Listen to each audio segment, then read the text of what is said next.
Hello बच्चों, कैसे हो आप सब। आज हम आपके लिए एक और नई कहानी लेकर आए हैं जिसका शीर्षक है कुरूप बतख। जंगल के किनारे एक छोटा सा सुंदर घर था और उस घर के पास एक सुंदर सा झरना बह रहा था। उस समय सर्दी की हल्की हल्की धूप निकल रही थी। चारों ओर सुंदर वातावरण था। उस झरने के पास उगी हुई हरी हरी घास में एक बतख ने अंडे दिए थे। थोड़े दिन बाद उन अंडों में से छोटे छोटे 5 सुंदर बच्चे निकले। उन्हें देखकर बतख मन ही मन बहुत खुश हुई और झूमने लगी। लेकिन अचानक उसी समय बतख ने एक बड़ा अंडा देखा। उसने उस अंडे को सेया ही नहीं था, इसलिए उसने उसे भी सेना शुरू किया। उसमें से एक बच्चा निकला। बच्चे को देखते ही उसने कहा, यह बच्चा मेरा नहीं है। मेरा बच्चा इतना कुरूप और इतना मोटा नहीं हो सकता। यह तो किसी हंस का बच्चा लगता है। फिर भी बतख अपने 5 बच्चों के साथ उसका भी पालन पोषण करने लगी। कुछ समय यूं ही बीतता गया। उसके बाद बतख के दूसरे बच्चे उसे खूब चिढ़ाते थे। दूसरे जानवर भी उस कुरूप बच्चे का मजाक उड़ाते। लेकिन बतख तो एक माँ थी। उसे यह देखकर दुख होता, पर कोई बात नहीं। वह कहती, मेरा एक बच्चा भले ही कुरूप हो, लेकिन उसका स्वभाव कितना अच्छा है। उसे अभी से खेलना कूदना तैरना आ गया है। लेकिन कुरूप बच्चा अपने मन में सोचता है, दूसरे प्राणी मुझसे नफरत करते हैं, लेकिन इसमें शर्माना क्या। मुझे कोई भी नहीं चाहता, इसलिए मुझे कहीं दूर चले जाना चाहिए। यह सोचकर वह मन ही मन दुखी होकर वहां से चल पड़ता है। चलते चलते वह एक जंगल में पहुंचा। वहां कुछ जंगली बतखें रहती थी। वहां भी उसे किसी ने नहीं बुलाया।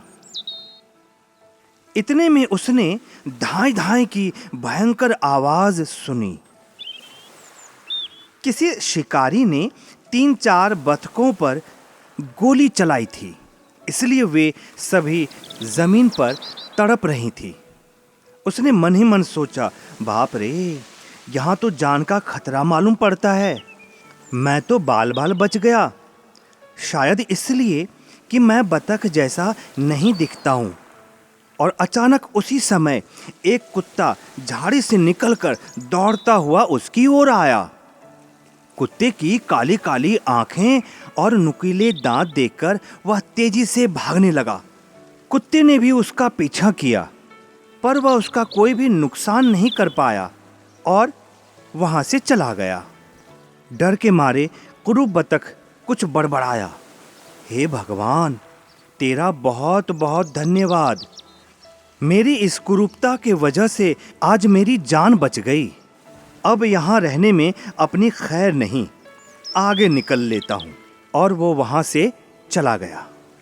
चलते चलते वह एक छोटे से मकान के पास पहुँचा।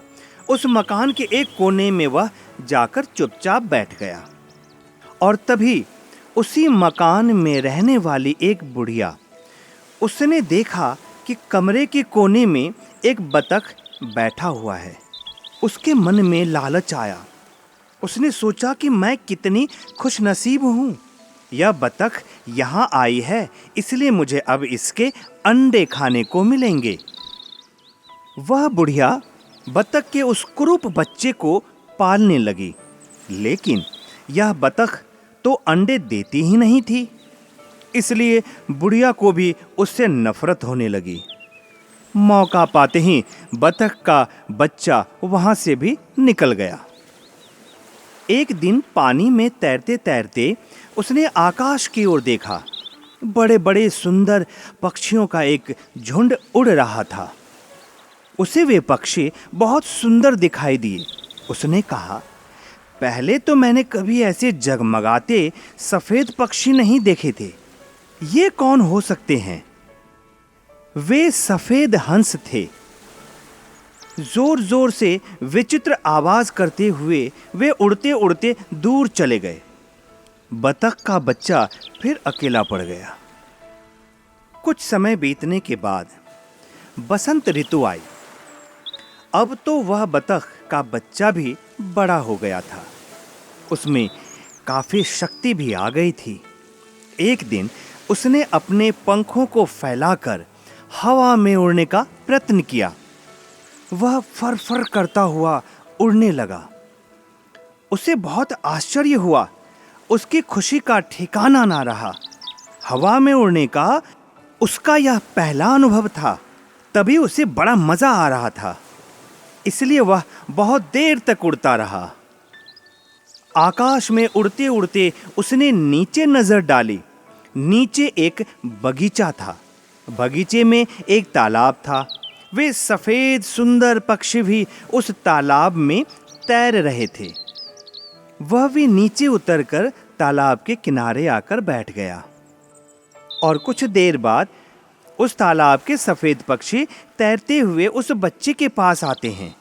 ऐसे में वो बतख का कुरूप बच्चा घबरा जाता है और उससे कहता है, ऐ खूबसूरत पक्षियों, सभी प्राणी मुझसे नफरत करते हैं। मैं बतख का एक कुरूप बच्चा हूँ, इसलिए मुझे कोई पसंद नहीं करता। यदि तुम मुझे मार डालोगे तो मेरे सभी दुखों का अंत हो जाएगा। यह सुनकर सभी सफेद पक्षी खिलखिलाकर हंसकर बोले, अरे नहीं बच्चे, तुमसे किसने कहा कि तू कुरूप है? तू बतख का बच्चा नहीं है। तू तो हमारे जैसा ही एक छोटा सा हंस है। तू भी हमारे जैसा ही सुंदर है। जरा पानी में अपना रूप तो देखो। और जैसे ही वह बतख का कुरूप बच्चा पानी में अपना रूप देखता है तो देखकर मन ही मन खुश हो जाता है, क्योंकि अब वह बतख का बच्चा अब हंस बन गया था। उसने तालाब के पानी में जब अपना प्रतिबिंब देखा, वह खुश होकर बोला, सचमुच मैं तो तुम्हारी जैसा ही दिखाई देता हूँ। अब मेरे मन में कोई गिला नहीं। अब मैं अपने मन को कभी छोटा नहीं करूँगा। अब वह खुशी से झूम उठा, क्योंकि अब वह अपने आप से परिचित हो चुका था, क्योंकि अब उसे अपनी पहचान मिल गई थी। फिर वह छोटा हंस अब सबके साथ मिलकर खुशी से रहने लगा। देखा बच्चों, जब हम अपने अंदर के अच्छे गुणों को समझते हैं, तभी हम अपनी सही पहचान कर पाते हैं। जिस प्रकार उस छोटे हंस ने आज अपनी पहचान पा ली। हेलो बच्चों, कैसे हो आप सब? आज हम आपके लिए एक और नई कहानी लेकर आए हैं, जिसका शीर्षक है कपटी बगुला।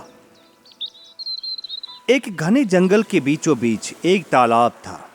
उस तालाब में बहुत सारी मछलियों के साथ केकड़े और कछुए भी थे। वे सभी मिलजुल कर उस तालाब में रहा करते थे। और उसी तालाब के किनारे एक बगुला रहता था। वह रोज उसी तालाब से मछलियां खाता और वहीं रहता। समय के साथ बगुला बूढ़ा हो गया। अब वह पहले की तरह मछलियां नहीं पकड़ सकता था। ऐसे में उसने सोचा कि मुझे जीवित रहने के लिए कोई ना कोई तो उपाय खोजना पड़ेगा, वरना भूख के कारण मैं तो मर ही जाऊंगा। फिर उसने एक योजना बनाकर तालाब के किनारे एक चट्टान पर बैठ गया और बहुत ही चिंतित और दुखी नजर आ रहा था। इस तरह उस बूढ़े बगुले को दुखी देखकर एक केकड़ा पानी के बाहर आया। उसने बगुले से पूछा, बगुले भैया, आज तुम बहुत उदास और चिंतित दिखाई देते हो, तुम्हें क्या दुख है? इतने में कुछ मछलियां भी उस चट्टान के पास इकट्ठी हो गईं और बगुले की बात सुनने लगीं। बगुले ने कहा, मुझे खबर मिली है कि कुछ मछुए यहां आकर तुम सबको पकड़ ले जाने वाले हैं। तुम में से कोई उसकी जाल से नहीं बच सकेगा, सब के सब मारे जाएंगे। इसलिए मुझे बहुत दुख हो रहा है। ये बात सुनकर सभी मछलियां दुखी और परेशान हो गईं। क्या हम सब मारे जाएंगे? क्या हम में से कोई अब जीवित नहीं रहेगा? फिर सब मछलियों ने मिलकर उस बगुले से कहा कि आप हमें इस आफत से बचने का कोई उपाय बताइए कि जिससे हम बच सकें। तो फिर बगुले ने कहा, तुम्हारे लिए बचने का एक ही उपाय है। यहाँ से थोड़ी ही दूर पर एक बहुत बड़ा तालाब है। यदि तुम सब वहाँ जाने को तैयार हो तो मैं रोज बारी बारी से वहाँ तुम लोगों को पहुँचा दूंगा। तो एक बड़ी मछली ने कहा, हम तुम पर कैसे यकीन कर लें? यदि तुम हमें रास्ते में ही खा गए तो? बगुले ने बड़े ही गंभीरता से कहा, ऐसा करो कि तुम में से एक मछली अभी मेरे साथ चले तो मैं उसे वह तालाब दिखाकर वापस वहां से यहां ले आऊंगा। फिर तो तुम्हें मुझ पर विश्वास हो जाएगा ना? तो उस मछली ने कहा, ठीक है, तो चलो मैं ही तुम्हारे साथ चलती हूं। बगुला उस मछली को अपनी चोंच में पकड़कर थोड़ी दूर पर एक बड़े तालाब पर ले गया और उस मछली को उस तालाब में छोड़ दिया।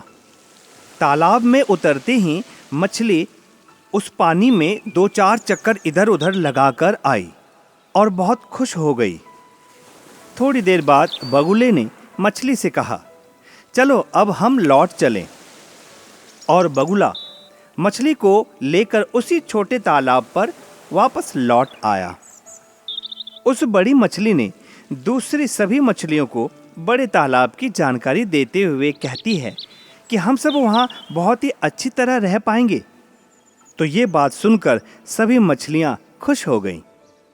उनमें से 2-3 मछलियाँ नए तालाब में जाने के लिए उतावली हो रही थीं। उन्होंने बगुले से कहा, हमें भी तुम अभी ले चलो और वहाँ छोड़ आओ। ये सुनकर बगुला बड़ा खुश हुआ और फिर बगुले ने छोटी मछलियों से कहा, हाँ हाँ चलो, मैं तुम्हें अभी वहाँ छोड़ आता हूँ। फिर रोज 2-4 मछलियों को वहाँ ले जाऊँगा, क्योंकि अब मैं बूढ़ा हो गया हूँ, इसलिए बार बार नहीं उड़ सकूँगा। ये बात सुनकर सभी मछलियाँ एक साथ बोल उठीं, हाँ तुम्हारी बात भी सही है।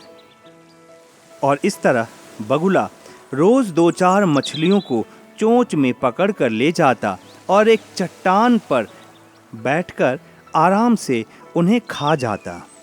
इस तरह वह बहुत सी मछलियों को खा गया। कुछ दिनों तक इसी तरह चलता रहा और अचानक एक दिन केकड़े ने बगुले से कहा, बगुले भैया, आज तुम मुझे भी नए तालाब में ले चलो ना, मैं भी तो देखूं वह तालाब कितना बड़ा है। बगुले ने भी सोचा कि रोज रोज मछलियां खाते खाते मैं भी उब गया हूं, आज केकड़े का स्वाद लूंगा। तो बगुले ने बोला, केकड़े भाई, तू मेरी पीठ पर बैठ जा, फिर मैं तुम्हें उस तालाब तक लेकर चलता हूँ। केकड़ा बगुले की पीठ पर बैठ गया और बगुला आकाश में उड़ चला। केकड़ा चारों ओर देखने लगा कि वह तालाब कहाँ है। उसने बगुले से फिर पूछा, बगुले भैया, वह तालाब अभी कितनी दूर है? तो बगुले ने कहा, देखो वह चट्टान दिखाई दे रही है ना, वहीं वह तालाब है, बस अब हम थोड़ी देर में वहां पहुंच जाएंगे। केकड़े ने नीचे चट्टान की ओर नजर डाली। वहां मछलियों की हड्डियां पड़ी थी। वह तुरंत ही बगुले की चालाकी समझ गया।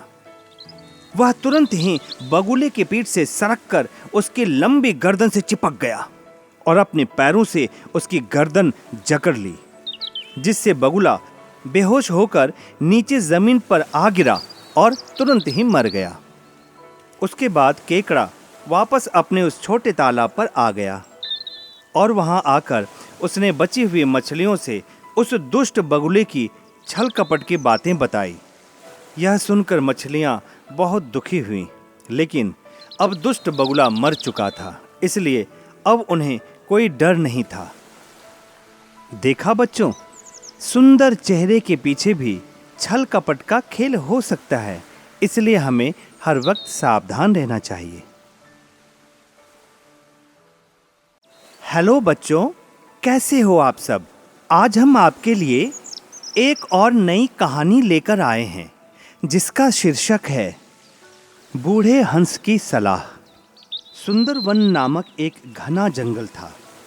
उस वन में ऊंचे ऊंचे विशाल वृक्ष थे। उन्हीं वृक्षों में एक विशालकाय बरगद का पेड़ था। उस पेड़ पर बहुत सारे हंस रहा करते थे।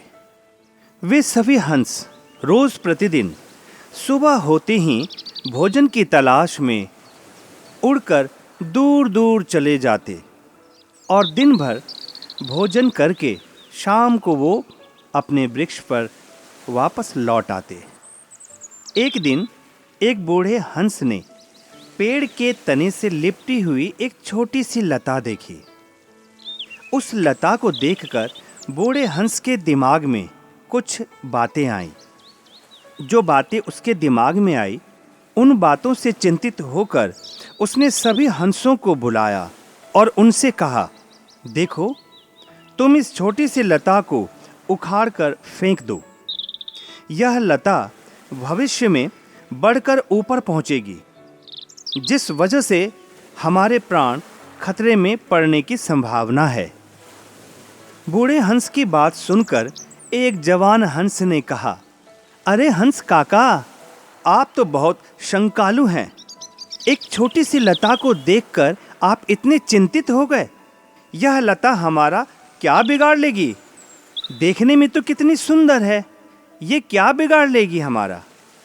बूढ़े हंस ने कहा, मेरी बात मानो युवक, यह लता धीरे धीरे बढ़कर पूरे पेड़ पर फैल जाएगी और ये इतनी मजबूत हो जाएगी, कोई भी शिकारी इसे पकड़कर पेड़ पर आसानी से चढ़ जाएगा। ऐसे में शिकारी हमें बड़े आसानी से पकड़ लेगा या फिर हमें मार देगा। लेकिन बूढ़े हंस की इस बात पर किसी ने भी ध्यान नहीं दिया और वहां से सभी हंस चले गए। कुछ दिनों बाद धीरे धीरे वह लता पेड़ से लिपटती हुई ऊंची शाखाओं तक पहुंच गई।